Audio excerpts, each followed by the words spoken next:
Muito, muito boa tarde a todos os nossos companheiros, amigos.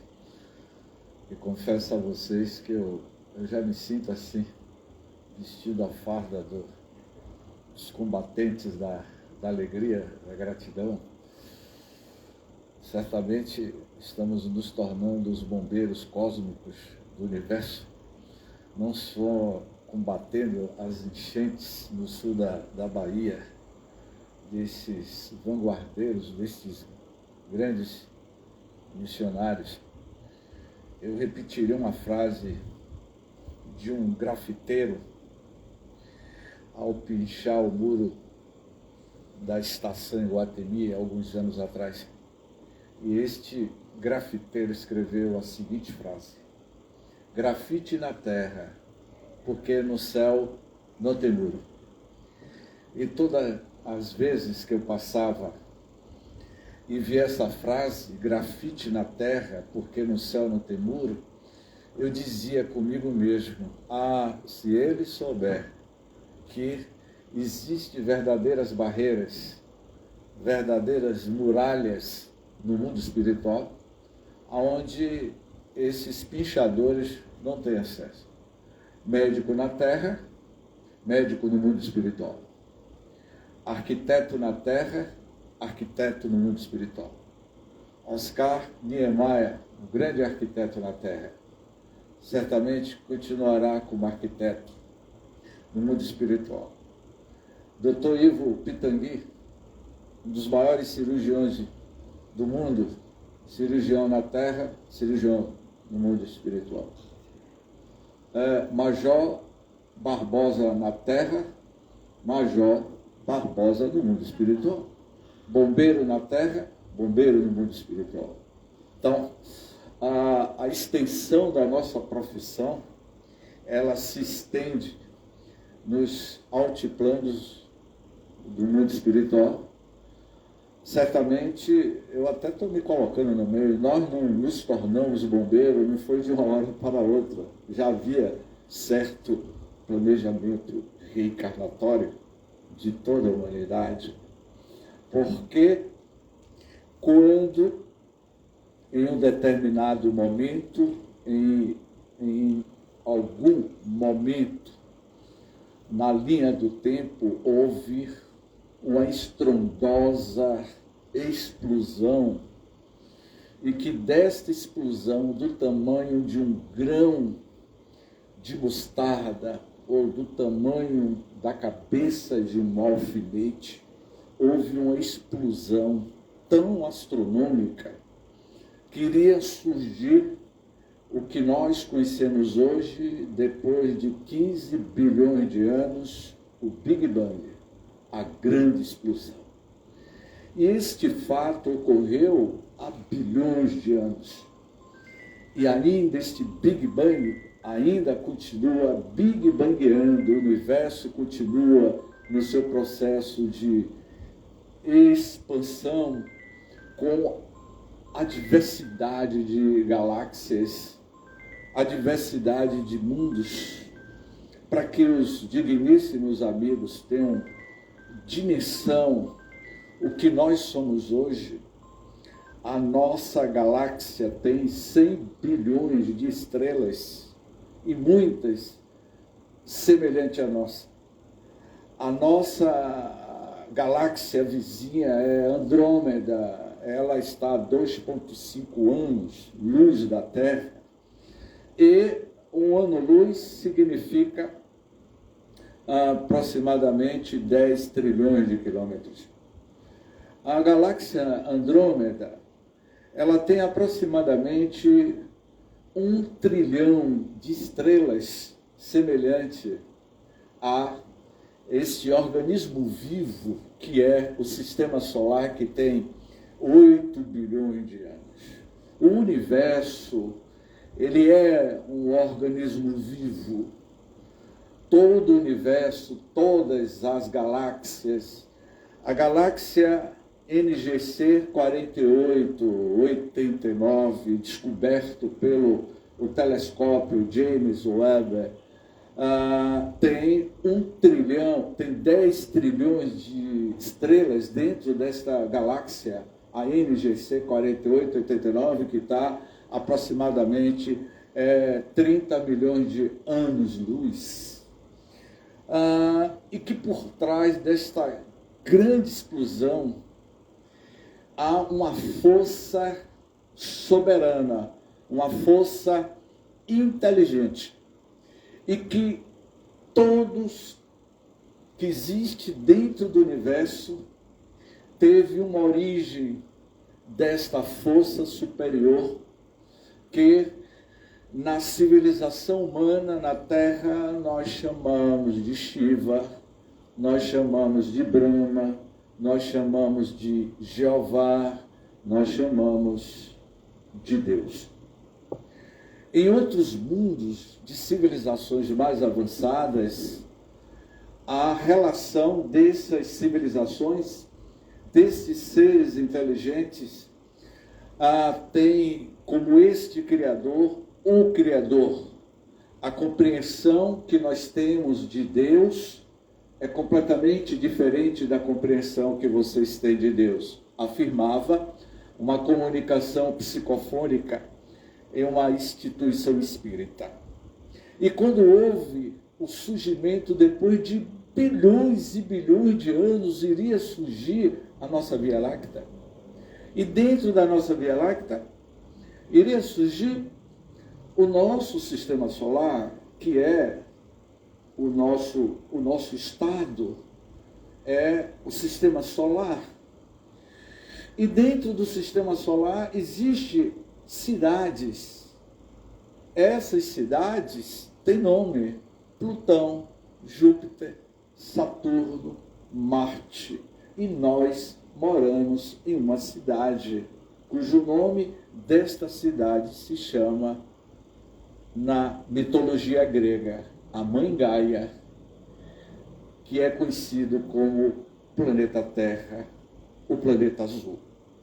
E que este planeta, esta cidade, dentro desse estado que é o sistema solar, que tem 8 bilhões de anos, tem governadores, tem diretores espirituais. Como tem o major, tem o general, tem as patentes na Terra, também há patentes nas infinitas escalas da evolução de tudo que nós podemos, a mente pode compreender, a escala das patentes cósmicas, a escala das patentes das hierarquias espirituais. Eu vou tirar o jarro porque eu gosto de ver as pessoas e eu não estava vendo você. Agora eu vou botar para cá para poder olhar para Barbosa. Agora sim. Então, quando o grande diretor-presidente disse: eu sou o que fornece a origem de tudo que existe no universo, mas eu não trabalho só na criação do universo. Eu preciso ter uma equipe, e esta equipe se chama os co-criadores em plano maior. Porque todos nós somos os co-criadores em plano menor. Os co-criadores em plano maior são os Cristos, os avatares, são os espíritos que já atingiram os altiplanos, os espíritos que já se tornaram perfeitos, que não guarda mais os resquícios dos instintos humanos da Terra, porque espírito perfeito não tem instinto.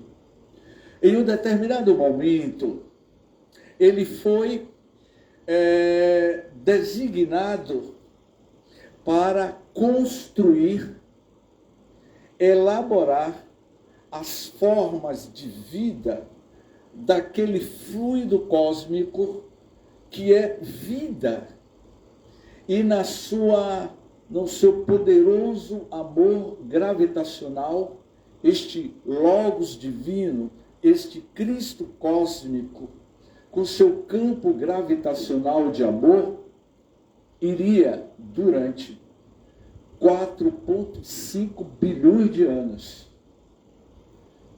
construir o planeta Terra. O planeta Terra, nesses bilhões de anos, teve mãos terapêuticas. A mão queria elaborar a identidade do DNA, dos protoplasmas que existe neste organismo vivo que é a Mãe Gaia. E nós fazemos parte desse organismo vivo que é a Mãe Gaia. Os plexos solar que cada um de vocês tem, que cada um de nós temos, os nossos pontos de chácaras, ele está ligado diretamente à Mãe Gaia, ao planeta Terra. Só que houve um momento em que, na escala da evolução de bilhões de anos, ele, este Cristo Luz, ele envia os seus embaixadores para a Terra. Esses embaixadores iriam entrar em uma das fases da evolução da raça humana, da evolução de todas as formas de vida na Terra. Ele envia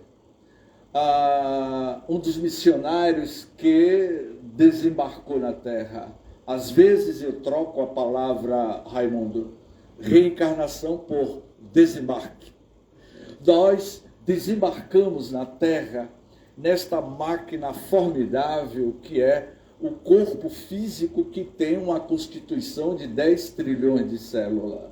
Sabia disso? Eu não estou vendo aqui a sua patente. Pedro. Sabia, Pedro, que você tem 10 trilhões de células? E como é que você está se relacionando com os seus 10 trilhões de células? Será que você dialoga com você mesmo? Com o seu corpo? Porque a mente influencia o corpo. Então, este Cristo manda Moisés. Moisés mergulha na terra para impulsionar o progresso da humanidade. Envia Sócrates, envia Platão, envia Siddhartha Gautama, que é Buda, envia grandes missionários na terra para dar um impulso ao desenvolvimento intelecto-moral da raça humana. Só que aconteceu o seguinte: dos erros da história das civilizações antigas, chegou um momento em que ele iria dizer: agora eu preciso estar pessoalmente acompanhando a trajetória da evolução. E a equipe se reuniu no mundo espiritual, mas Cristo, tu és o governador da terra. Você mesmo vai mergulhar na terra? Pois é, eu vou deixar o meu posto de major e vou me embrenhar no mundo em litígio. Eu preciso estar pessoalmente na terra para despertar a consciência de todos.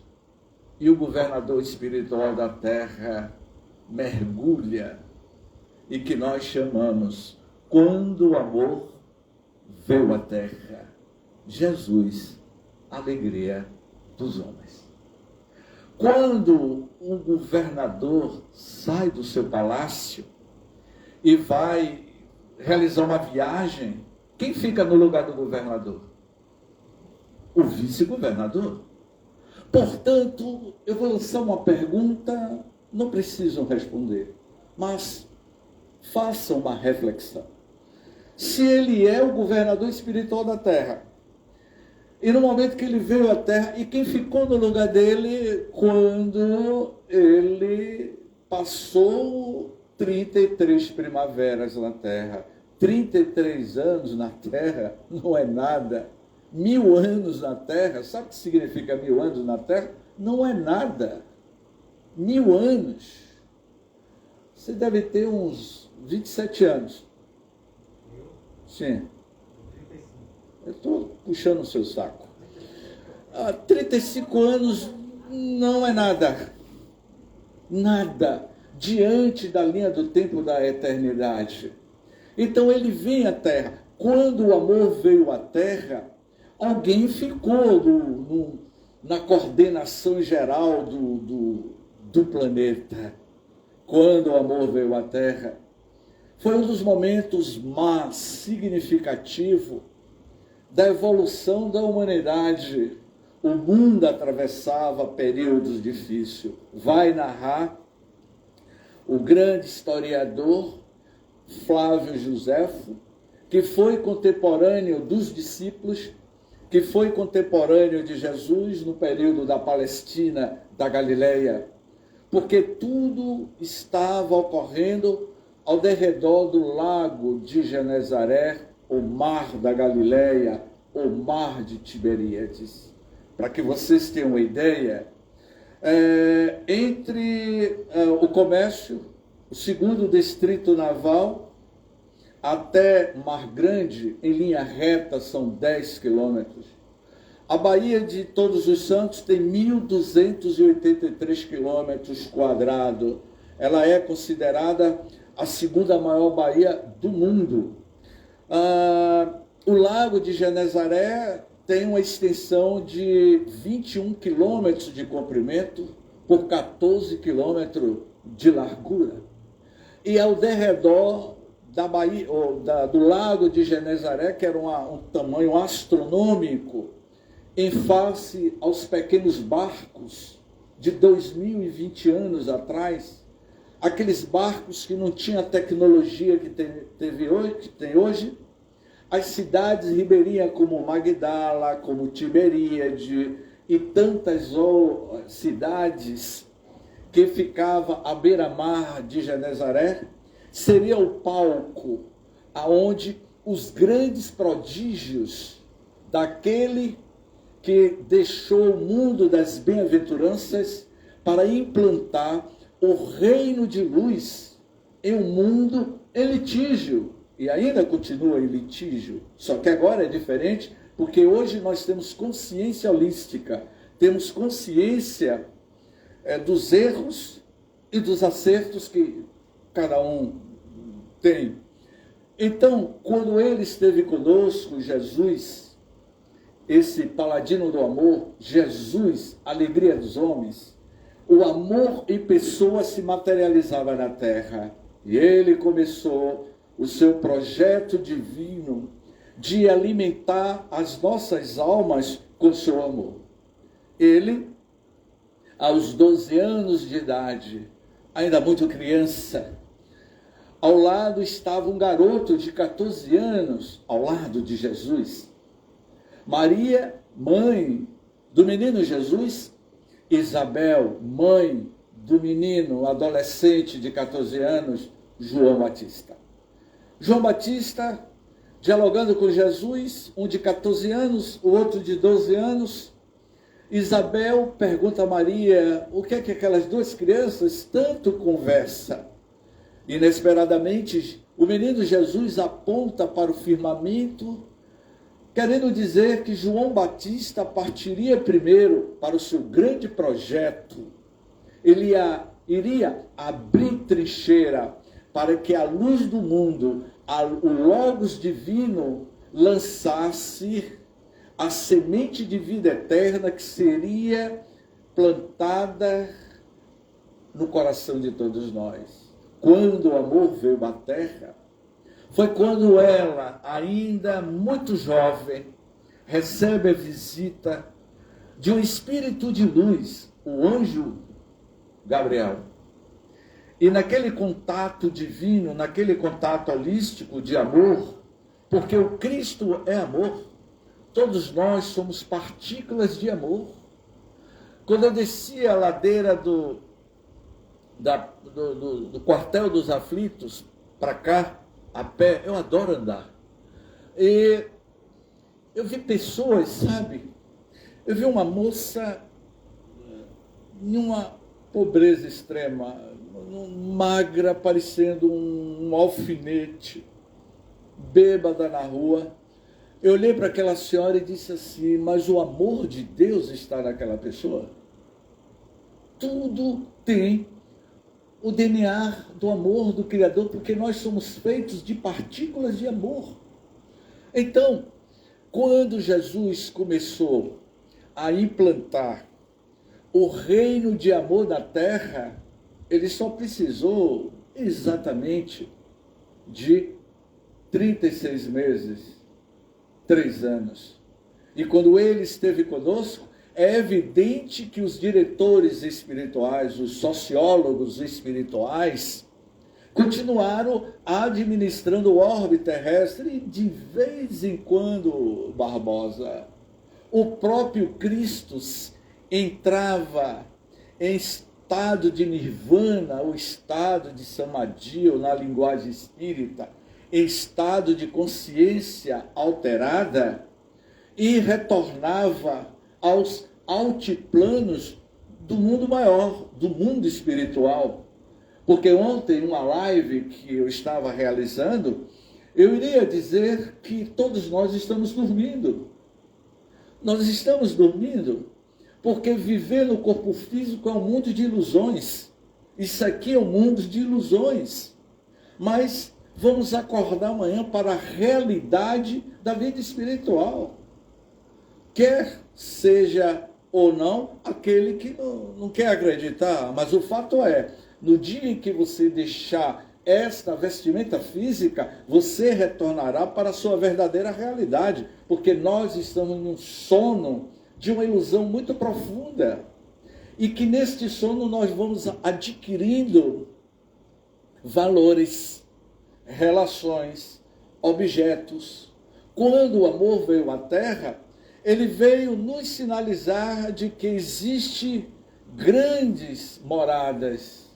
E ele, naquele mês de abril, do início da era cristã, o amor se fez luz na orla da Galileia.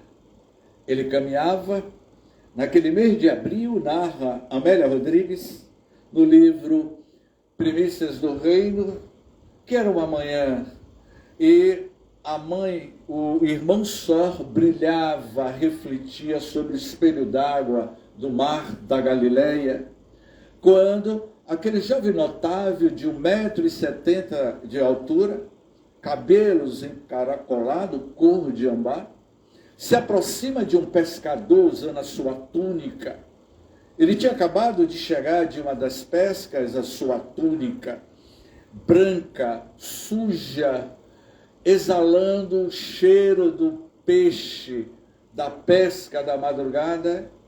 Aquele jovem que navegava, era como se ele flutuasse sobre a areia da Galileia, se aproxima do Simão Pedro e lhe pergunta: Simão, tu desejas pescar almas para o reino da casa de meu pai?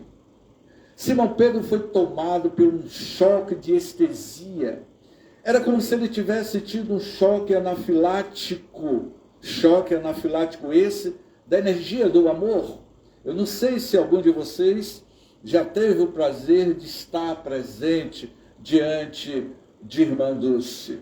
Eu me recordo quando eu tive o meu primeiro contato com a Irmã Dulce em 83, eu fui invadido, ou melhor, ela me envolveu no halo de luz que esses anjos têm. Eu me lembro quando eu tive a oportunidade de conhecer Chico Xavier, eu fiquei sem palavras. A energia que exala destas almas generosas é como se envolvesse ele com sua luz, com seu halo, envolve você e você começa a querer chorar pelo amor, que é amor puro. Essas figuras exalam amor. E Simão foi tomado por este amor daquele jovem. Jesus queria criar as novas diretrizes para o mundo em litígio, para o mundo em sombras. Quando o amor veio à terra, se iniciou naquele primeiro contato com Simão Pedro. Daí em diante ele foi compondo a equipe dos 12, a ponta de lança queria lançar este grande projeto que é o projeto da Boa Nova, a Boa Nova alvissareira. Uma nova revelação para a humanidade estava sendo implantada com o advento do próprio governador na terra, apresentando a segunda mensagem, porque a terceira mensagem, a terceira revelação só ocorreria 1857 anos depois, com o advento da revelação da doutrina espírita, ou melhor dizendo, da doutrina dos espíritos, e queria criar um impacto moral, espiritual e intelectual no coração de Paris, cidade de luz na época, no século XIX. Viva la France, como um companheiro aqui da capelania cantou o hino da Revolução Francesa. Portanto, Jesus começa a constituir a sua equipe de idosos. E durante os 3 anos, ele realizou prodígios. Ele curava os cegos, restituía a visão daqueles que não tinham visão, restituía as epidermes ulceradas pela hanseníase, pelo bacilo da hanseníase, que é a lepra. Milhares foram curados. As mulheres que tinham problema de problema gestacional era curada. Quantos, em 3 anos, inúmeras pessoas se beneficiaram do Logos divino, do amor na terra, porque o que nos cura é o amor. Quando o amor veio à terra, é esse Espírito perfeito que estava nos ensinando de que nós só temos um único caminho. O nosso caminho é apenas um: nos tornarmos espíritos perfeitos. Saber amar. Não existe outro caminho, só existe um único caminho: o amor. O amor como solução para a mudança da vida de cada um de nós. Portanto, em um determinado momento, Jesus recebe a visita de Salomé e de Zebedeu. E Salomé e Zebedeu perguntam ao Rabi, porque o diálogo que eles tinham era um diálogo em hebraico, Jesus falava o hebraico, a Palestina e a Galiléia tinha vários idiomas, mas o povo galileu não falava grego. Quem falava grego naquela época eram os doutores, mas o povo pobre, não é? O povo da periferia de Salvador. Eu comentava aqui com alguém que essa parte aqui de Salvador, foi com o historiador que eu estava conversando, antes de vir para cá, eu estava conversando com o historiador, e eu estava traçando o perfil histórico dessa parte baixa de Salvador. Quem morava nessa região aqui era o povo pobre. Lá em cima era a casta da sociedade que falava inglês, falava latim, mas o povão mal sabia expressar o português, o tupi-guarani. Para que vocês tenham ideia, eu estou falando há 3 séculos atrás, 300 anos atrás, o dialeto aqui em Salvador, do soteropolitano, era o tupi-guarani. O português, eles não falavam português, a língua era o tupi-guarani. Portanto, Jesus falava vários idiomas e ele dialogava em hebraico. E quando Salomé e João, Zebedeu, diz: Senhor, eu quero que você coloque os meus 2 filhos, um ao lado direito e o outro ao lado... Eu esqueci. Não, a pergunta foi para ele que eu queria ver se ele... E aí... Mas, Senhor, este novo reino que você está implantando na terra, eu quero que você coloque João do lado direito e o outro do lado esquerdo. Aí Jesus olhou para ele e disse, já naquela época já existia um negócio do, como é que chama? Do acerto, né? Quem indicou o QI? Naquela época já existia o QI, quem indicou? Porque Zebedeu e Salomé foram conversar com Jesus, porque eles tomaram conhecimento meus amigos internautas, de que Jesus estava implantando um reino na terra. Se é um reino, é um novo rei. Então eu quero que os meus filhos participem deste novo rei, deste novo reino. E aí Jesus olhou assim, mas será que os seus filhos estão preparados para sentar um do meu lado esquerdo e o outro ao lado direito? Porque para fazer parte deste reino há uma grande necessidade de uma renúncia incondicional. Ser bombeiro, o que a Major me mostrou agora, antes da palestra, um vídeo lá no sul da Bahia, eles lutando para tirar aquelas pessoas lá, tem que ter uma renúncia incondicional. É uma coisa que eu queria, pela primeira vez eu vou publicamente, meu amigo Raimundo, né? É uma catarse que eu vou fazer aqui na capelania, ao vivo, e os internautas estão aqui me vendo, não é? Celso, Aline Melo, está aqui todo mundo vendo. Enfim, eu queria ser marinheiro, porque eu queria conhecer o mundo, meu amigo Raimundo. Eu queria ser marinheiro, entrar na Marinha do Brasil e viajar aos 4 cantos do planeta. Eu tinha 14 anos de idade, ébrio de esperança em conhecer novas terras que eu queria usar. Eu queria ser marinheiro ou fuzileiro naval, era meu sonho. E aí, quando eu completei 18 anos, eu me alistei no 2º Distrito Naval, no comércio. E meu pai dizia, James, é isso mesmo que você quer? Eu disse, quero ser marinheiro, porque eu quero conhecer o mundo. Eu já tinha esse DNA, Barbosa. Sabe aquele, no nosso inconsciente profundo, que você tem a predisposição de ser médico, você tem, já nasce com essa predisposição de ser arquiteto, você já nasce com a predisposição de ser bombeiro, salvar vidas. E eu queria ser marinheiro.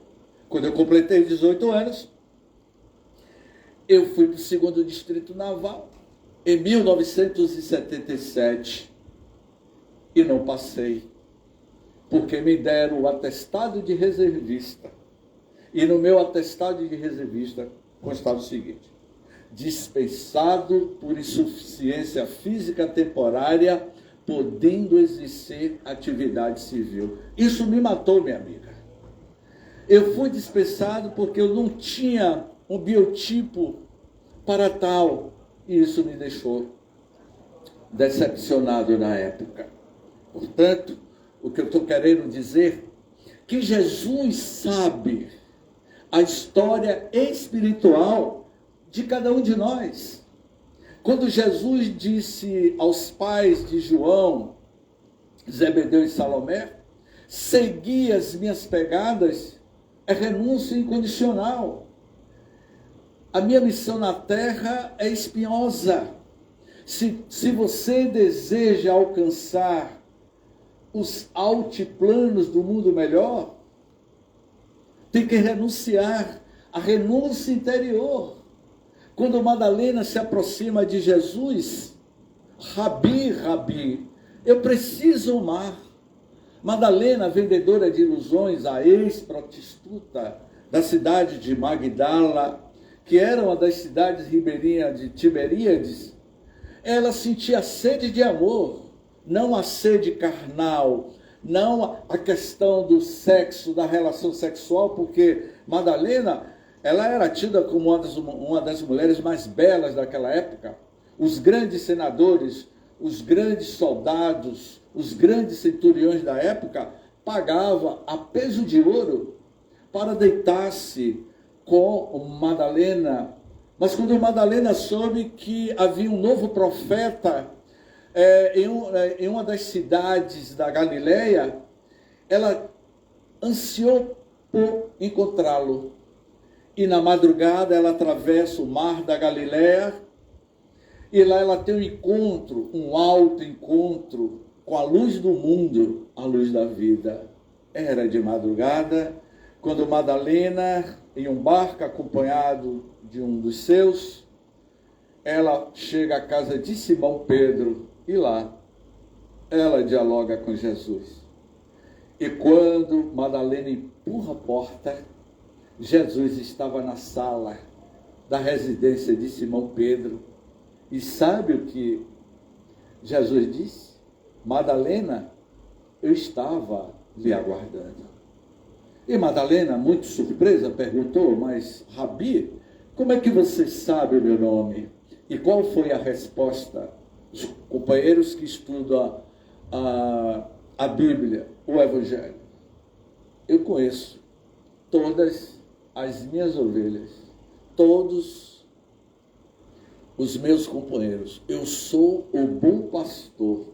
Portanto, Jesus conhece a história espiritual dos 8 bilhões de criaturas humanas, que é a população atual do planeta Terra. Portanto, quando o amor veio à Terra, era a materialização deste Espírito perfeito. Em um determinado momento, ele iria fechar com chave de ouro a sua presença na Terra, nas suas bem-aventuranças. Jesus iria dizer, bem-aventurados os puros de coração, porque eles verão a Deus. É evidente que nós, amanhã veremos Deus, no momento em que você vai se transformando, você vai se modificando, você vai sendo envolvido por esse halo de luz, como João Evangelista dizia, eu sou amor. Quando você ama, você não sofre. Quando você começa a ter esta compreensão de que o amor, que você está mergulhado na essência do amor, porque o Criador é amor. E lá no Sermão do Monte, ele iria abrir o seu verbo divino, iria falar do pão da vida, aquele que restituiu a visão, aquele que, atravessando o mar da Galileia, foi pego por uma tempestade. Era 18 de abril, não me lembro o ano, Raimundo. Eu atravessei a Baía de Todos os Santos, era uma terça-feira, 4 horas da tarde. Eu pego o ferry-boat aqui em Salvador e vou para Bom Despacho. Eu iria realizar uma palestra no Centro Espírita Maria das Graças, na cidade de Itaparica, em abril, 18 de abril, era 18 de abril, não me lembro o ano, mas era o aniversário major do Livro dos Espíritos. A palestra terminou 9 da noite. Eu ia pegar a última balsa. Eu sei que aqui vocês são heróis, não é? Mas eu não sou bombeiro. Mas, ao pegar a última balsa, veio uma tempestade que sacudia o ferry-boat, fazia assim, ó, subia e descia. Era 18 de abril, a data que se comemora o Livro dos Espíritos. E eu tinha terminado de fazer uma palestra, e o navio na Baía de Todos os Santos fazia assim, ó, aquele vento. Aí eu dizia, será que é hoje que eu vou partir para as profundezas do mar? A última balsa estava vazia. E fazia assim, 18 de abril, aniversário do Livro dos Espíritos, gente. Data ótima para você desencarnar nessa tragédia. E o navio tinha poucas pessoas. O senhor balançou a cabeça, não foi? É porque não foi com o senhor. Não é? Então, como é o nome do senhor? Silveira. Eu falei porque até hoje nenhum. Graças a Deus. Não foi no dia 18 de abril, Silveira. Não foi no dia 18 de abril, mas aconteceu com aquele barco aqui que matou milhares de pessoas. Mas o que eu quero dizer, Silveira, que no momento que o barco subia e descia o ferry-boat, eu dizia, Jesus, será que é hoje? Porque a mente é fértil. Você sabe disso, que a mente é fértil. E aí, sacudia, eu disse, meu Jesus. Aí eu me lembrei de Jesus no mar da Galileia, em que o barco foi tomado por uma tempestade. João dizia, não se preocupe, Judas, Jesus está conosco. Tiago levantou, foram 2 barcos, 2 canoas pequenas, atravessando a Galileia, aquela tormenta. E quando eu estava aqui no dia 18 de abril, atravessando a Baía de Todos os Santos, eu lembrei, mas dizia, aqui num barco não tem nenhum Jesus para ficar tranquilo. Então, os discípulos se desesperaram, e aí Tiago disse para João, João, acorda o Rabi, e Jesus dormia nos braços de Morfeu. Uma vez eu fui falar que eu ia dormir nos braços de Morfeu, e um cidadão me disse, James, você vai dormir com algum homem? Eu disse, que ignorância. Eu vou dormir nos braços, meu amigo Silveira, nos braços de Morfeu, e Jesus dormia em lenço esplêndido. E aí ele pergunta, o que queres? O que está acontecendo? Mas Rabi, não vê o que acontece? Se já atravessaram aqui a Baía de Todos os Santos, quando está pipocando, relampejando, já. Pois é porque faço experiência. Então, Jesus levanta, e todos desesperados. Ele olha, aconteceu aqui em Salvador, tem um mês mais ou menos, que aqui teve relâmpago, raio, lembra que teve tudo isso? Imagine esse fenômeno acontecendo sobre o mar da Galileia. Jesus levanta naquela canoa, Raimundo, pequena, e levanta e aponta o dedo, as mãos levanta e para, cessa o fenômeno. Para que vocês tenham ideia do que eu estou dizendo, eu vou me fundamentar no que ocorreu, o que nós chamamos de um grande fenômeno. Na mitologia colombiana, o deus da Colômbia é o Horocán. O Horocán é o deus da Colômbia. Divaldo estava fazendo uma palestra para quase 3.000 pessoas no interior da Colômbia. Sabe o que é realizar uma palestra chovendo debaixo de um galpão de zinco? Sabe que é uma chuva torrencial caindo em cima de um galpão de zinco? Alguém já teve a oportunidade de assistir uma palestra chovendo debaixo de um galpão de zinco? Você não vai ouvir nada do que o palestrante está falando. E no momento que Divaldo falava, caía a chuva torrencial e ninguém ouvia nada. Para um público de 3.000 pessoas, a maioria era pessoas do interior da Colômbia, que estava na periferia de Bogotá na década de 80. Joana de Ângeles, a sua mentora espiritual, lhe aparece e diz, Divaldo, pode ficar tranquilo, estamos providenciando para que esta tempestade passe. Divaldo continuou a sua preleção. Diante dele, na primeira fila, tinha uma senhora paralítica, que foi carregada para assistir a palestra de Divaldo, mas a chuva, porque eu me lembrei de Maria Schiller, na ladeira do Paiva, tinha um centro espírita, na ladeira do Paiva, que era um galpão, e eu me lembro de Maria Schiller, que caiu uma chuva torrencial em cima daquele galpão de zinco, e a gente não ouvia nada. Era um barracão, um barracão de zinco. E aí, de repente, aparece uma águia em forma de luz sob o galpão de zinco. Este ser de luz em forma de uma águia começa a pairar, a dar voo rasante na região onde estava caindo a grande tempestade.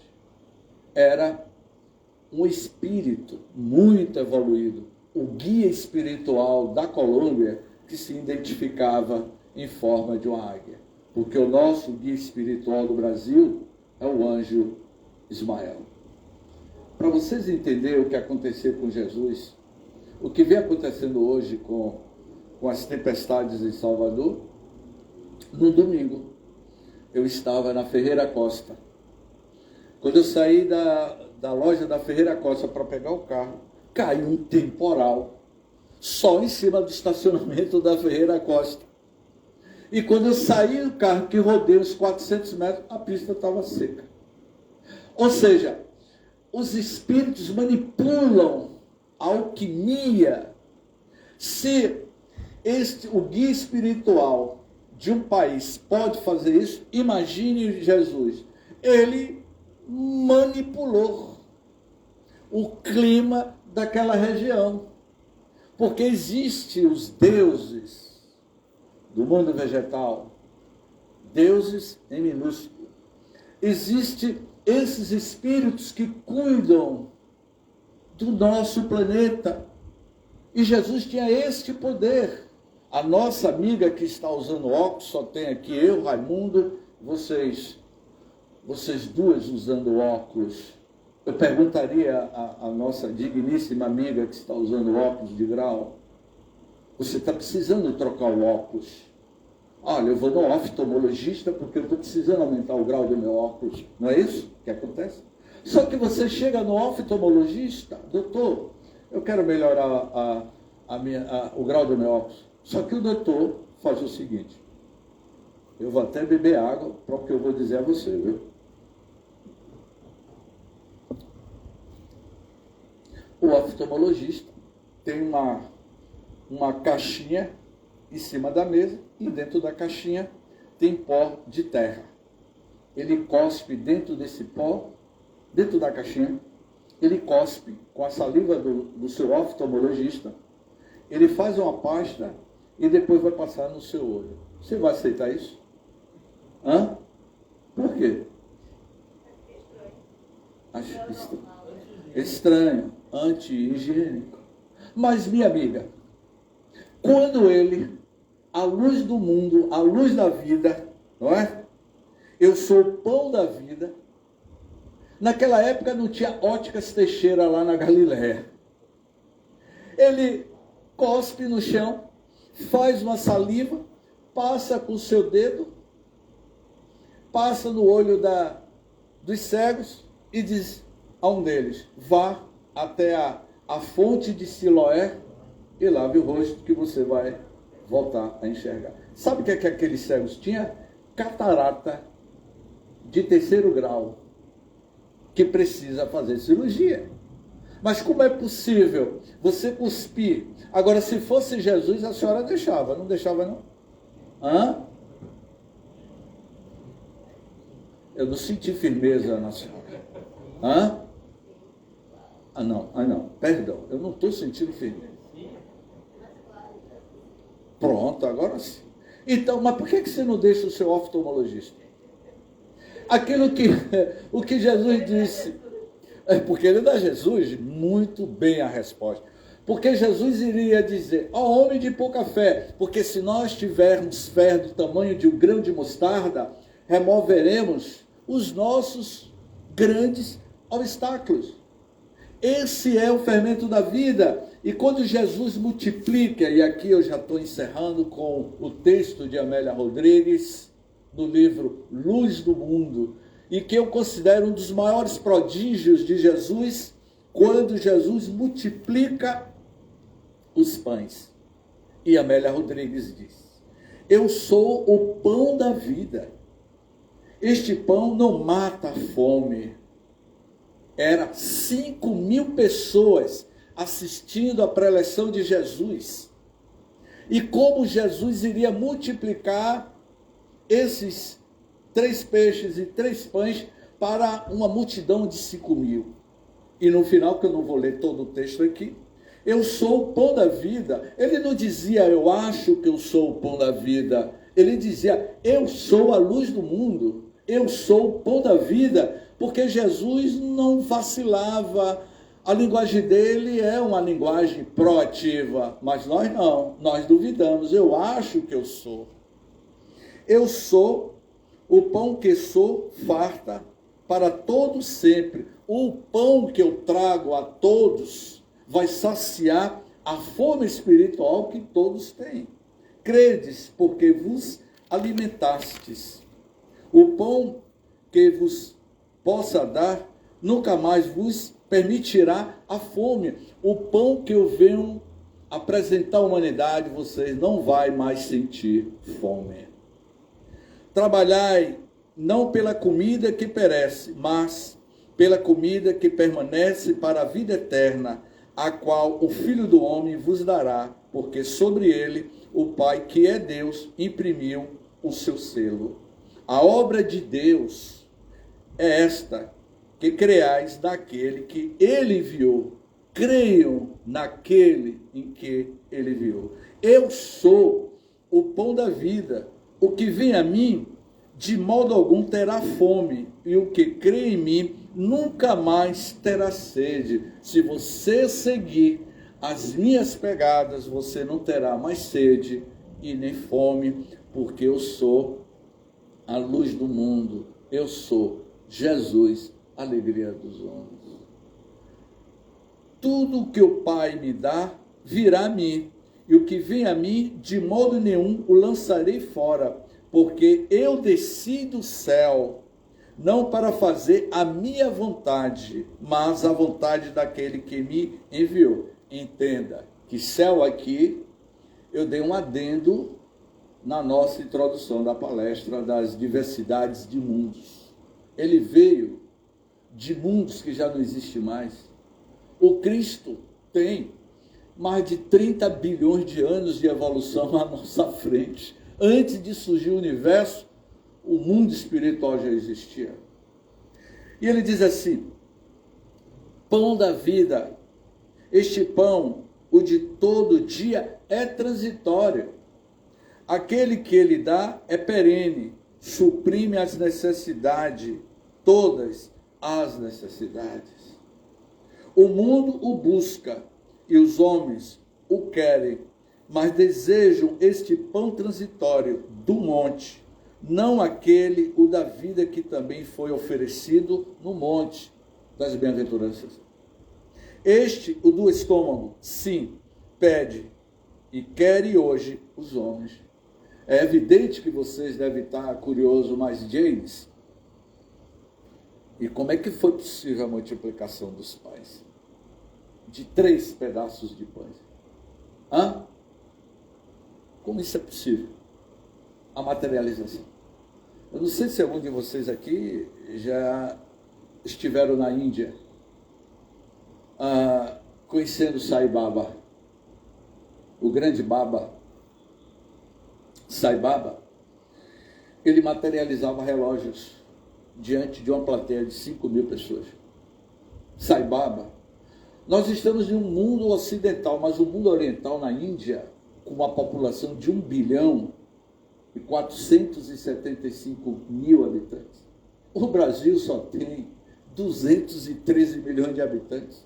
O Brasil só tem 500 anos de história. A Índia tem 10.000 anos de história. Tem 3.000 deuses, deuses em minúsculo. A espiritualidade deles são muito mais avançadas do que a nossa. E Sai Baba, ele materializava mirra, eu vou traduzir, pó, incenso. Pegava o jarro, enfiava a mão dentro do jarro de cabeça para baixo e caía incenso o tempo todo. Eram as materializações. Se Sai Baba materializava, imagine Jesus, que é o alquimista cósmico, como vai dizer Hermínio Corrêa de Miranda, que foi um grande estudioso da filosofia espírita. E nas nossas considerações finais, nesta terça-feira de dezembro, onde o mundo comemora o nascimento de Jesus, lamentavelmente na data errada, porque Jesus não nasceu em dezembro. Não nasceu em dezembro. Ele encerra. Aquele, o que dá vida, talvez depois, não sabe quando quer os homens. Era abril, em festa de primavera. Vai encerrando esse texto de Amélia Rodrigues. Ele é o pão da vida. Ele quem? Jesus. Ele é o pão da vida. Em soledade com o Pai e a multidão, faminta de sede, de amor. A multidão, que somos todos nós, a multidão na primavera, e o pão da vida em todas as estações. Quando o amor veio à terra, é este pão da vida, Jesus, a alegria dos homens. Quando o amor veio à terra, era este Logos divino, este Espírito de luz, que veio matar a nossa fome, a nossa sede, com teu amor, porque quem bebe da água do Evangelho de Jesus, quer seja espírita, quer seja protestante, quer seja evangélico, todos nós estamos bebendo da mesma água cristalina que é o Evangelho de Jesus, porque ele é quando o amor veio à terra. Gratidão, muita paz.